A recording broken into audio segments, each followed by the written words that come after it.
I'm Vrinda. The Prime Minister is on an interview spree. For a PM who has set a world record for not facing an actual open press conference for a decade now, one would say that this is indeed an interview spree. In the last 1 month alone, he has attempted 4 interviews. One of these includes a chat with Bill Gates. This week, he also participated in an interaction with professional e-gamers, just what we were missing. But what are these interviews and interactions telling us about the last 10 years of his government? Is there anything there that is not already known to us through the countless press releases, posters and banners of the government and the BJP? Anything that the Godi media channels have not already told us on primetime debates? Is there any difference between these curated interviews and the PM's rallies? Are the interviewers challenging the PM in any way? So how should we read these interviews, which are again likely to increase in the coming few days? Well, the answer is not blowing in the wind. The PM's interview with Newsweek has received international praise. The associate editor of the Financial Times termed this piece as stenography. The South Asia correspondent of The Guardian said that this was not an interview, that this is a Modi press release. To be honest, they aren't far from the truth. The Newsweek interview begins with a disclaimer that should have prompted the editor of the magazine to not call this thing an interview in the first place. The article says that the Indian Prime Minister Narendra Modi addressed Newsweek's written questions and followed up with a 90-minute conversation at his official residence with Newsweek.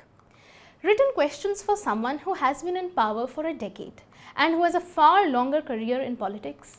Why write the question when you are meeting the PM himself? Isn't written questions the same as a scripted interview? It's like appearing for an exam, but all the questions are already known to you.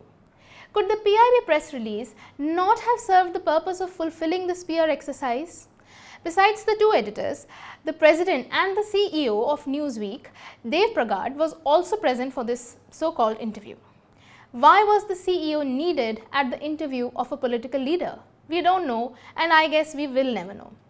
We don't know if there are actually any questions asked during the 90-minute long conversation. At least the interview doesn't show any such question. The entire piece consists of long paragraphs where Modi is talking about his government's achievements. There are no questions on the burning issue of electoral bonds, a scheme that the government introduced, made thousands of crores out of, defended vehemently in the court, and which was finally declared as unconstitutional by the Supreme Court. For 8 years, the PM and his party benefited from an unconstitutional scheme. Today, the BJP's political machine runs on the funds received through these bonds. It was a scheme that enabled systematic corruption, intimidation and the misuse of central agencies to favor the ruling party. A scheme that blatantly tilted the scales in favor of the BJP and adversely impacted any financial balance that might have existed between the opposition and the ruling party before the scheme was introduced. 3 people from Newsweek sat across the table from PM Modi, and not one of them could muster the courage to ask him a single question on electoral bonds or on the opposition's persistent allegations of the misuse of investigative agencies.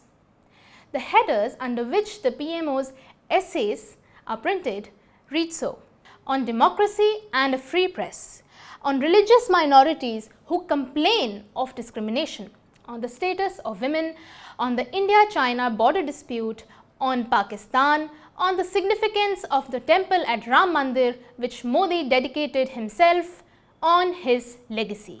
Religious minorities who complain of discrimination? The Ram Mandir that Modi dedicated himself? Are these questions? I mean, they themselves prompt the PM to say nothing of any significance. There is no mention of the protests in Ladakh, no direct questions on the trampling of minority rights, the fact that female wrestlers protested for months and were not listened to, that women were paraded naked in Manipur and continue to live in terror in the state. A state that he has chosen to just not visit. There are no questions on the stifling of the press and independent media. It's another matter that the interview itself is proof of the fact that there is no mainstream independent media. There are no follow-up questions on the issues of unemployment or inflation. Honestly, there are more follow-up questions in cricket award ceremonies. All that this interview tells us, the reader, is that the PM is not answerable to anyone, also because there are no questions to be asked of him. Now to move on to another interview where apparently questions are asked, but under the surface, do they serve the purpose of questions at all? This is the Prime Minister's interview with Shashi Shekhar of Hindustan Times. The headline of the interview is "Corruption Hits All, Action by Agencies Won't Stop." The report adds that in the interview, PM Modi goes on to defend the action of federal agencies and blunts opposition charges. The front page of the Hindustan Times has published some highlights from the interview as well. The PM says that he is committed to acting against the corrupt and that strengthening the family was the Congress's priority. Shashi Shekhar does not ask the PM to speak on the fact that he has joined hands with people like Ajit Pawar and Praful Patel, both of whom he has accused of corruption and nepotism, Parivarvad. The journalist asks a broad question on corruption. He doesn't even ask a targeted question on the allegation of the opposition regarding investigating agencies. At least it is not mentioned in the interview.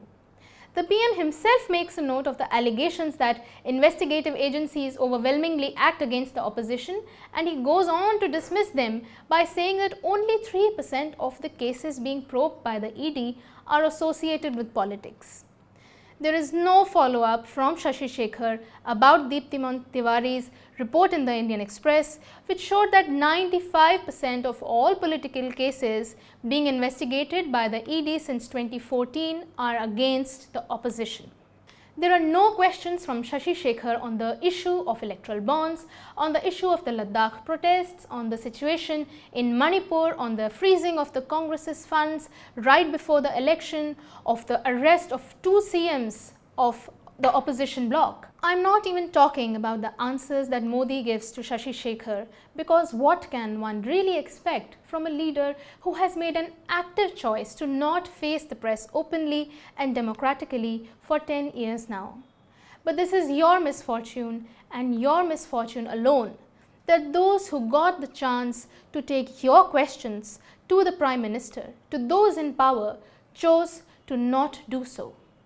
That they chose to indulge in PR exercises that reveal nothing to even the BJP's own voters. This is the world's largest election, but also the most uninformed election you have ever seen. Till next time, this is Vox Vrinda.